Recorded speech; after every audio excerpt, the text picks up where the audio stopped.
I am at a loss for words sa napakasamang sitwasyon na binunyag ni Senator Ping Lacson. Nakakagalit at nakakakulo ng dugo. This is nothing less than a grand robbery of our nation. Nasiwalat ang sandamakma na ghost flood control projects. Biro mo, may isang bayan, Mr. President, na nakatanggap ng 3.2 billion worth of projects, particularly flood control in Oriental Mindoro. Kinumpute ko po yan, Mr. President, at 3 million lang per classroom. That is 1,066 classrooms. Nakakagalit nga kung naging expose ni Senator Ping Lacson sa ganitong katinding trilyong pisong halaga ng pagnanakaw sa gobyerno sa ilalim ng Public Works. Bakit hindi pa nagre-resign yung Secretary ng Public Works? Sobrang nakakagulat na balita. Grabe si PBBM nagulat sa Senado na bulgar na ang congressman kumobra sa flood control projects. Matinding pasabog ni Ping Lacson. Ayon sa nakalap nating impormasyon, nag-alab ang mga senador sa sinabi ni Senator Ping matapos magturo na ng corrupt si Lacson. Finish na mga congressman kay Senator Ping, wala nang takas sa ebidensya ni Lacson. Grabe si PBBM nagulat sa Senado na bulgar na ang congressman kumobra sa flood control projects. Matinding pasabog ni Ping Lacson. Tara panoorin natin. May I just be allowed to give a very short manifestation considering, Mr. President, the situation where I come from, Mr. President. I hope you understand. Yes, please proceed, of our colleagues. Please proceed, Majority Leader. Mr. President, this will be just very short. I just wanted to put on record, Mr. President, na nakapanlulumo, nakakagalit at nakakakulo ng dugo, Mr. President, na marinig at makita right before our very eyes yung pong mga hindi ko kayang sabihin na malademonyong proyekto dahil sabi nga ho ni Senator Lacson, guni-guni hindi na makita. Siguro ito po yung dahilan kung bakit for the past 3 years, siguro naiintindihan na ako ni Senator Bato, ni Senator JV, the past 3 years, bakit ako nang gagalaite. 3 taon ko na po itong sinasabi, itong mga kalokohan sa flood control program. Mr. President, ginahasa po ng flood control program ng gobyerno ang aming lalawigan sa Bulacan.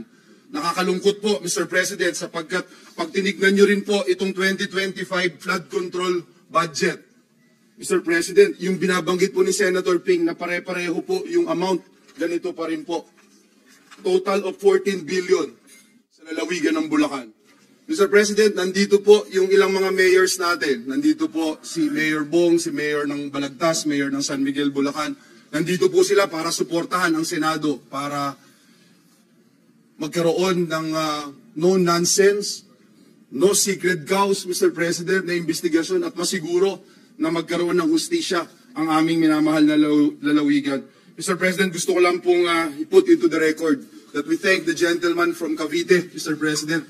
We have been looking forward to seeing him here in the Senate dahil alam natin, Mr. President, may mangyayari na dito sa ating ginagawang investigasyon at mapapanagot ang dapat mapanagot. And again, I appeal to the members of this august chamber to help not only our great province of Bulacan but also all provinces in the Philippines. Maraming salamat, Ginoong Pangulo. May I give the floor to our minority leader who is seeking the floor, Mr. President. Thank you, Majority Leader. Before I recognize the minority leader, the chair would also like to thank Senator Lacson for his bombastic privilege speech and congratulate him.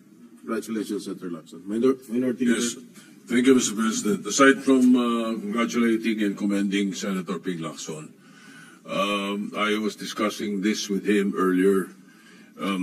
We indeed commend him because he's under the weather.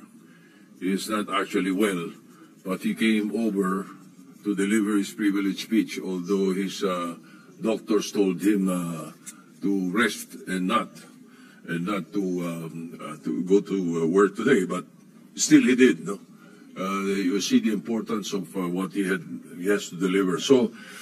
I know for a fact that Senator Lacson has never been known to evade any interpellations, but because of health reasons, I would like to move that all the interpellations forthcoming on this privilege speech be done in our next regular session, Mr. President. Yes, Mr. President. What does the Majority Leader say? We are in full understanding, Mr. President, of our good colleague who is more than willing to entertain questions, Mr. President. We all know that. And he's more than willing to entertain questions, Mr. President, by Tuesday, Mr. President, when we resume session. Mr. President, there are a number of senators who would like to make a short manifestation. May I move that we recognize the gentleman from Tarlac, Senator Bam Aquino, Mr. President. The gentleman from Tarlac, Senator Bam Aquino, is recognized. Thank you, Mr. President. Unang-una po sa lahat, nais kong magpasalamat kay Senator Lacson sa kanyang presentation. At alam ho natin na napakahalaga ng issue na ito, na malaman ho natin kung saan napupunta yung pondo sa flood control. At nakikita naman po natin na bilyong-bilyong piso na ang nawawala na dapat napupunta sa taong bayan. So Mr. President, upon the suggestion of the Minority Floor Leader, I will hold off my interpellations for the next session and instead just manifest my support and congratulations to the good gentleman from Cavite. Thank you very much, Mr. President. Thank you, Senator Aquino. Thank you, Mr. President. Next to make a short manifestation is the gentleman from Palawan, Senator Erwin Tulfo. I move that he be recognized, Mr. President. Senator Erwin Tulfo, the gentleman from Palawan, is recognized. Mr. President, this representation fully supports Senator Ping Lacson's call to demand full accountability for the disturbing anomalies in our flood control projects. Kahapon lamang po sa Senate Blue Ribbon Committee na pinamunuan ni Senator Marcoleta na siwalat ang sandamakma na ghost flood control projects.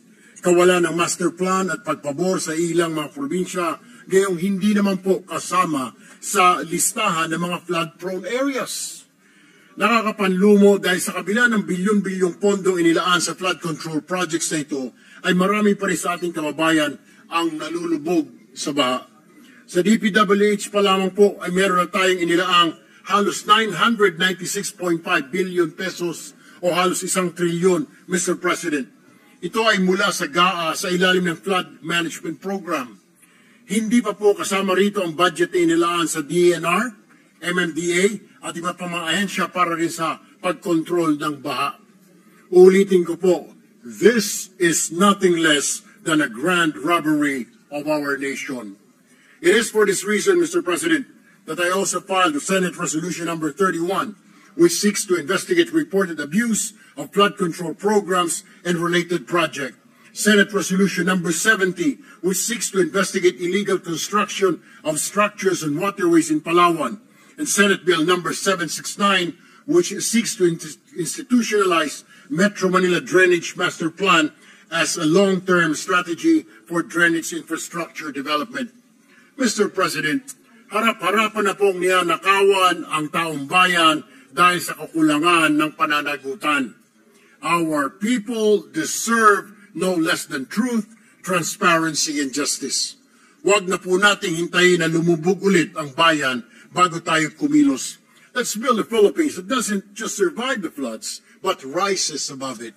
Maraming salamat, Mr. President. Thank you, Senator Tulfo. Majority President, Leader. next to make a short manifestation is our Deputy Minority Leader, Senator Risa Ontiveros. I move that she be recognized, Mr. President. The Deputy Minority Leader, Senator Risa Ontiveros, recognized.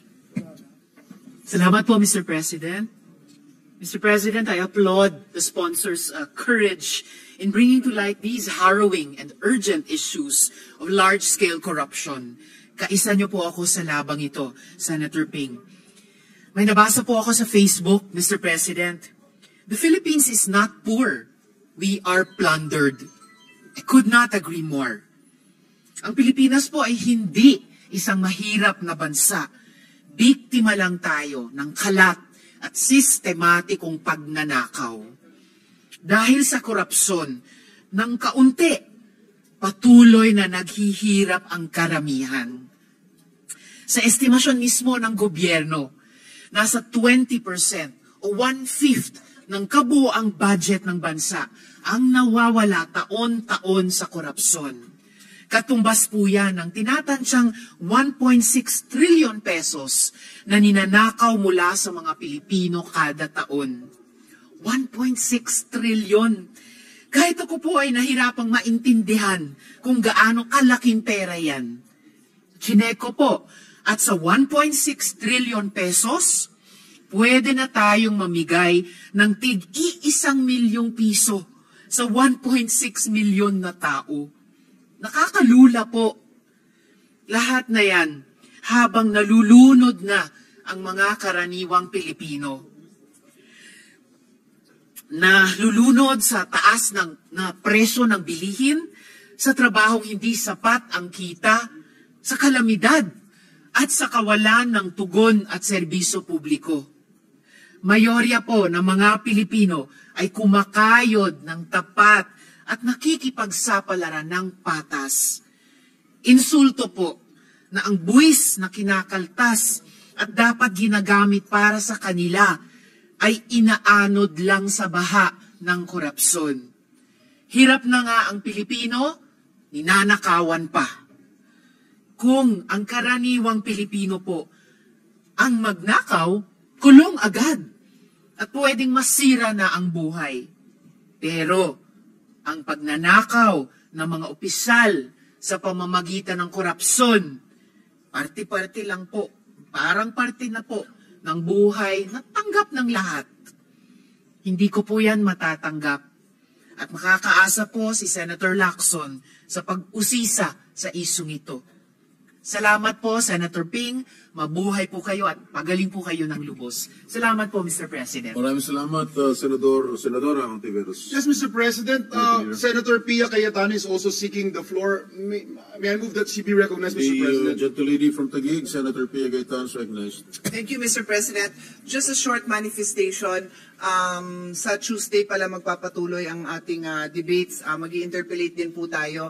I just want to join our colleagues in expressing my disgust.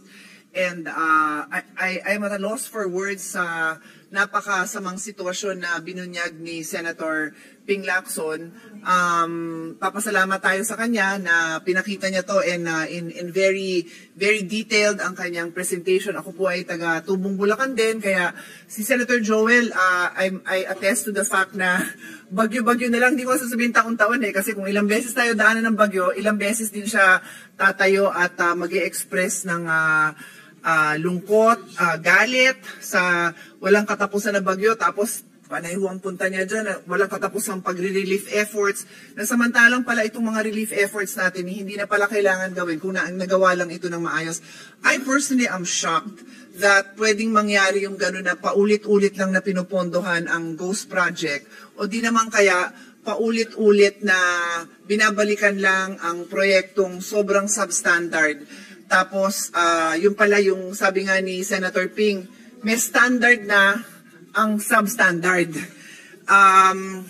We owe the Filipino people better. Lahat ho tayo, we have, now that napakita ito, siguro tuloy-tuloy na ang paglalabas ng mga contractors na sangkot dyan. Hindi ho ako involved sa hindi ako familiar din sa budget ng DPWH, pero I am familiar with the projects sa education at saka sa health.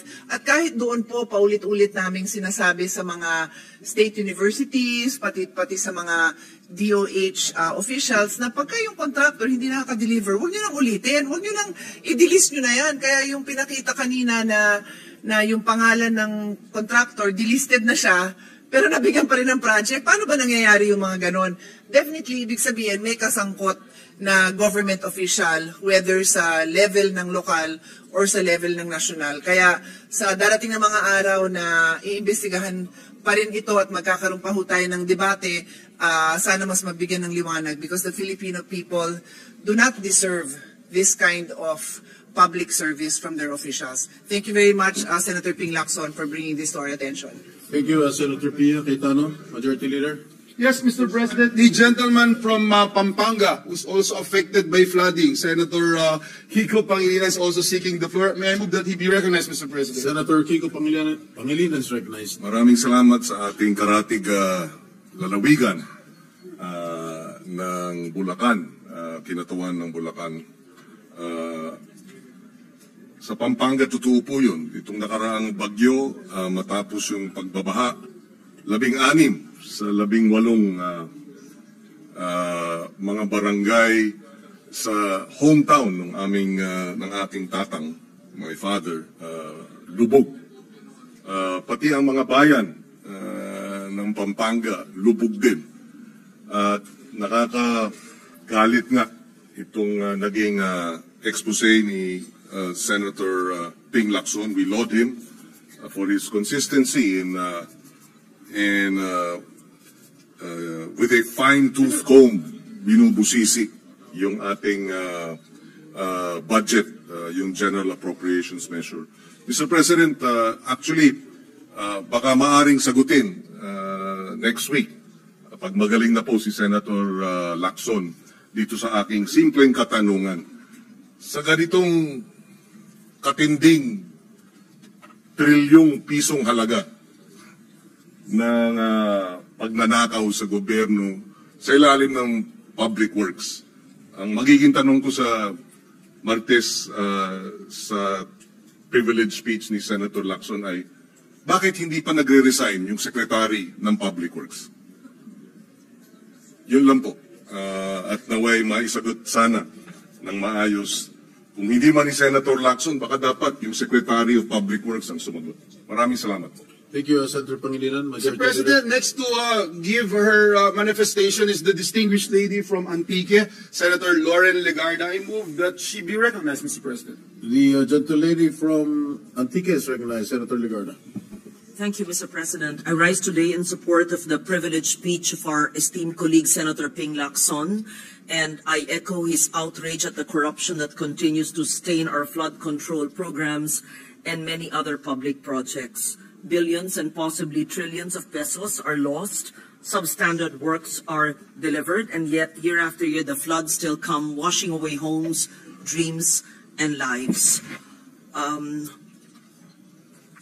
That is why we support this long-term approaches, and there is a proposed tapat na paglilingkod pending measure which does not only punish wrongdoing but seeks to prevent it by embedding strategies that promote integrity in planning, budgeting, and service delivery, by protecting whistleblowers, by making agencies map their own corruption risks, and by teaching integrity as early as our schools.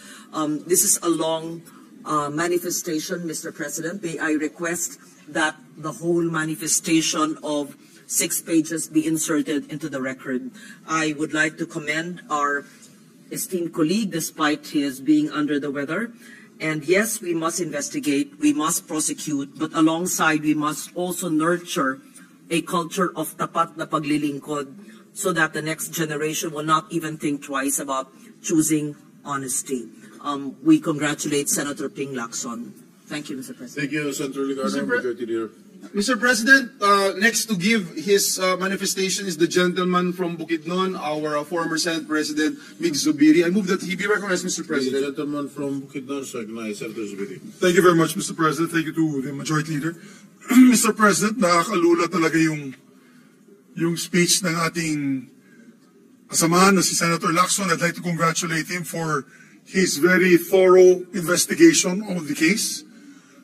Biro mo, may isang bayan, Mr. President, na nakatanggap ng 3.2 billion worth of projects, particularly flood control in Oriental Mindoro.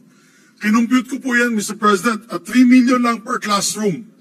That is 1,066 classrooms. Baka yung backlog ng buong Mindoro na fund na po sa DepEd kung ibibigay po natin itong pondo para sa classroom building program at wala na pong backlog ang Mindoro, Oriental Mindoro. Kung dyan na lang po natin nailagay kaysa sa mga flood control projects na nakikita naman po natin substandard, nagko-collapse at mukhang money-making racket lamang po, Mr. President. Mr. President, I laud our distinguished colleague, Senator Lacson, for this speech, but I'm hoping that he can give a part 2. Kasi po, kulang pa po yun. For example, kung saan pong humidyo ng aking nanay sa Bicol, marami din pong ghost project sa Bicol, maraming palpak na project sa Bicol, lalo na sa home province of my mother in Albay. I was there last year distributing rice to my kababayans in Libon, where my mom is from, and we also delivered to the provincial capital. At that time, yung tanong po ng mga reporter sa akin, anong maitutulong nyo sa mga problema namin baha dito sa Bicol? At alam ko na po nung panahon pa na yun na napakalaki na ang natatanggap nila pero wala pa rin nangyayari. So sana may part 2 po niyan at may labas din po natin yung mga kapalpakan nito mga contractors also in the Bicol region and other parts of the Philippines where we can see these discrepancies, Mr. President. So once again, maraming salamat kay Senator Lacson, but we're still hoping that the Blue Ribbon Committee can go down even further in naming the proponents of these projects. Kailangan natin malaman. Yung mahirap po kasi, hindi ko po alam sa House kung may lalabas pa nila yung proponents. Dito sa Senado, ilabas natin ang proponents ng mga projects na to. Pati doon sa House, sana mailabas din nila. And I laud Congressman Toby Chanco for trying to come out with that list of proponents in the House. I congratulate him as well and I wish him luck. Maraming salamat, Mr. President. Thank you, Senator Zubiri, Majority Leader. Yes, Mr. President, I would just like to join the statements made by our former Senate President, Senator Migs Zubiri. Mr. President, ilalagay ko uli sa talaan ng bulwagang ito. Noong 2023, 1.079 billion pesos a day ang budget ng DPWH alone. 2024, 1.342 billion pesos a day ang budget ng DPWH alone. Ngayong taon po na ito, 2025, 1.37 billion a day ang budget ng DPWH. Ngayon po, dun sa National Expenditure Program na pinrepresenta sa atin ngayon ng 2026, 1.08 billion pesos a day ang budget ng, again, Mr. President, DPWH alone. Mr. President, bago ko po isuspend ang konsiderasyon ng privilege speech ni Senator Ping Lacson, muli pinapasalamatan po natin siya at yung pong binabanggit niya na pare-parehong amount na sa ibang probinsya, ganun din po yung nakita namin doon sa probinsya ng Bulacan for this year. And maikling ikwento ko lang, Mr. President, alam niyo yung pinakikita doon sa Hagunoy, yun po yung taon-taon na pinupuntahan natin halos every time na merong bagyo at nakikita po natin doon, Ginoong Pangulo, yung mga kababayan ko po doon sa Hagunoy at Senate President Pro Temp, I'm sure you're very much aware of Hagunoy dahil marami po kayong kaibigan doon. Tinatali po nila, Mr. President, yung kanilang sasakyan, Fortuner man yan o pick-up, itatali po nila, Mr. President, doon po sa poste at matutulog sila, yung sasakyan po nila, umaalon-alon, Mr. President. Gigising po sila ng umaga at ito, natural na buhay ng mga kababayan ko doon. Gigising po sila ng umaga, lulusong sa baha, magkakape, pagkatapos magkape, maliligo, tapos pupunta ho ng Maynila para magtrabaho, alas 3, alas 4 ng umaga, babalik ho, galing sa trabaho, ganun na naman, Mr. President. Tapos mababalitaan po nila itong mga nangyayaring guni-guni projects at mga palpak na proyekto. Mr. President, I think nasa atin po na may magagawa po tayo bilang Senado ng Republika ng Pilipinas. I pray, Mr. President, huwag nating biguin yung ating mga kababayan dahil sa totoo lang, Mr. President, 3 years ago, binanggit ko na po dito sa bulwagan na ito na yung mga kababayan po namin, wala nang inaasahan eh. In fact, kahit pagkausapin nyo po, sasabihin sa inyo, wala na, hindi nyo naman magagawa yan. So sana po, malaking challenge po sa atin, lalo na dito sa Senado, itong problemang ito. Mr. President, may pahabol po ang ating mga kasamahan. We recognize Senator Bongo and then afterwards Senator Robin Hood Padilla who wanted to make a manifestation as well, Mr. President. Please. Senator Bongo is recognized. Thank you, Mr. President. I join Senator Ping Lacson in condemning the irregularities in the allocation and implementation of flood control projects. Mr. President, as manifested yesterday in the Blue Ribbon hearing, hindi po katanggap-tanggap na habang tumataas ang budget para sa flood control, pataas rin ang pataas ang pagbaha. Sabi ko nga kahapon, bakit hindi nyo na lang po ilaan ang budget para sa health katulad sa pag-upgrade ng mga hospital ng PGH na madalas rin pong binabaha. Nakita natin sa video kahapon o sa picture na binabaha. Dapat doon na lang po paglaanan ng pondo at sa DPWH na meron po silang 880 billion kumpara po sa health budget. More than 1/3 lang po ang pondo ng health kumpara sa DPWH. Bakit hindi na lang po ilaan ang pondo para sa ating mga healthcare workers na marami pa pong hindi nababayaran ang health emergency allowances? Ano bang mas importante sa inyo? Serbisyo na pinaghirapan, services rendered, o mga proyektong ginagawang gatasan? Natanong ko nga ito kanina sa health hearing sa mga unprogrammed appropriations, baka pwede nyo naman pong unahin na lang pondohan itong mga hiya na obligasyon po ng ating gobyerno. In light of recent events, President Marcos Jr. has launched an investigation on the implementation of flood control projects in the past years. Sa mga inireport ng Pangulo, malinaw na may anomalya dito, malinaw na may systematic na ang modus dito mula sa pag-identify ng mga proyekto hanggang sa pagpondo ng mga ito at pag-implementa ng mga proyekto. Mr. President, sa totoo lang po, noon pa lang, 2023, August 9, hiningi na natin sa DPWH ang kanilang accomplishment report, master plan at strategic prioritization sa kanilang mga flood control projects. During the hearing, tinanong ko mismo kay Secretary Bonoan na bakit may mga flood control na pinaglagyan ng proyekto na wala namang tao, wala namang kinokontrol o pinoprotektahang tao, wala namang kinokontrol na baha. Pero doon po nakalagay sa mga liblib na lugar. That was August of 2023. Mr. President, allow me also to take this opportunity to clarify and answer malicious reports, no?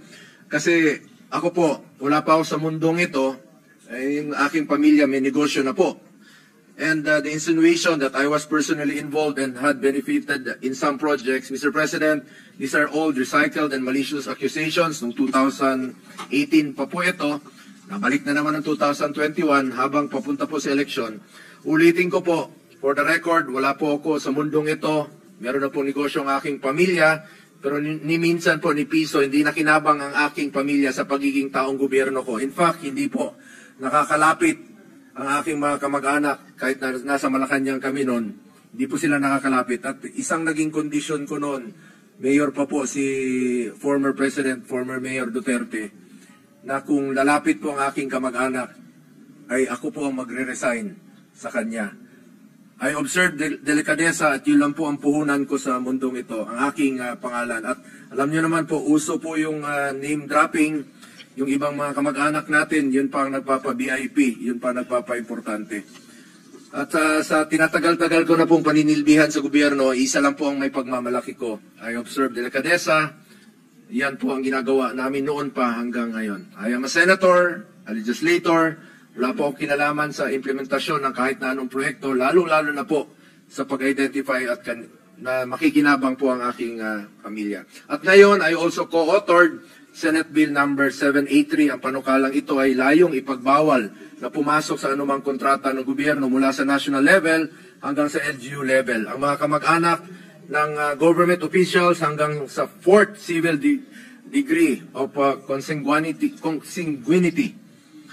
and affinity ay dapat po bawal po. Mr. President, sa laki po ng pondong pinag-usapan dito, hindi po sapat ang audit o reporting sa mga ginagawang flood control projects. Hindi sapat ang eksplanasyon mula sa mga kontraktor o DPWH.